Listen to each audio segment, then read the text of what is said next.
AIIMS బాండుల మాదిరిగా bond పేపర్లు రాసిచ్చారు కాంగ్రెస్ ఎమ్మెల్యేలు. గ్యారంటీ కార్డులు ఇచ్చి భద్రం చేసుకోమన్నారు.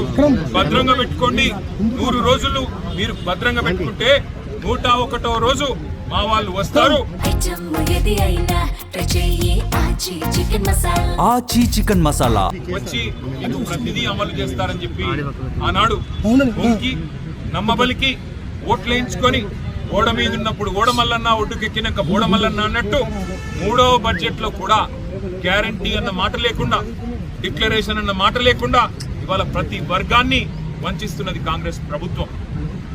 బలహీన వర్గాలకు 1,00,000 కోట్ల బడ్జెట్ అన్నారు, ఇది 3వ బడ్జెట్. మరి ఇప్పటికే 60,000 కోట్ల బడ్జెట్ పెట్టి ఉండాలి, కానీ 3 కలిపితే కూడా 20,000 కోట్లు దాటట్లేదు. అందుకే ఈ రాష్ట్ర ప్రజల తరపున, ఈ రాష్ట్రంలోని 46 లక్షల మంది వృద్ధులు, వితంతువుల తరపున 4,000 పెన్షన్లు ఇస్తారు అని బడ్జెట్ లో ప్రభుత్వాన్ని అడుగుతాం. ఈ రాష్ట్రంలోని 1,68,00,000 మంది ఆడపిల్లలు ఎవరైతే 18 ఏళ్లు నిండిన వాళ్ళు ఉన్నారో, 2,500 రూపాయలు మహాలక్ష్మి ఎప్పుడు వస్తుందా ఎదురు చూస్తున్న వారు ఎవరైతున్నారో, ఈ బడ్జెట్ లో కాంగ్రెస్ ప్రభుత్వం స్పందించకపోతే తప్పకుండా ఈ ప్రభుత్వాన్ని వదిలిపెట్టాం, నిలదీస్తాం.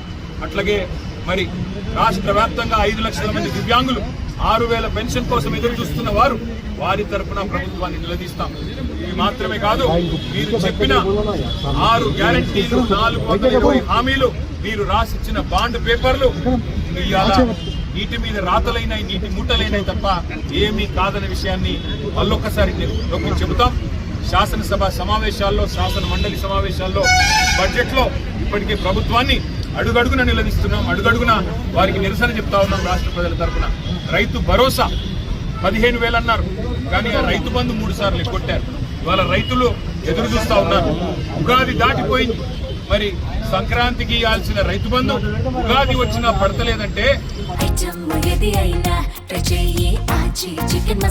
ఆచి చికెన్ మసాలా. మరి ఈ ప్రభుత్వం యొక్క చేతగానితనం, ఈ ప్రభుత్వం యొక్క వైఫల్యం ఎంత తీవ్రంగా ఉన్నదో అందరూ చూస్తా ఉన్నారు. అట్లాగే 2 లక్షల ఉద్యోగాలని చెప్పి కేవలం 11,900 ఉద్యోగాలు ఇచ్చి ఇవాళ బొంకుతున్న ప్రభుత్వం, అబద్ధాలు చెప్తున్న ప్రభుత్వాన్ని ఈ బడ్జెట్ లో మళ్ళీ అడుగుతాం, నిలదీస్తాం. హామీలు నిలబెట్టుకోవాలని డిమాండ్ చేస్తాం, నిలబెట్టుకోకపోతే నిలదీస్తామని మళ్ళీ ఒకసారి చెప్తూ మీ అందరికీ ధన్యవాదాలు. Thank you. జై తెలంగాణ.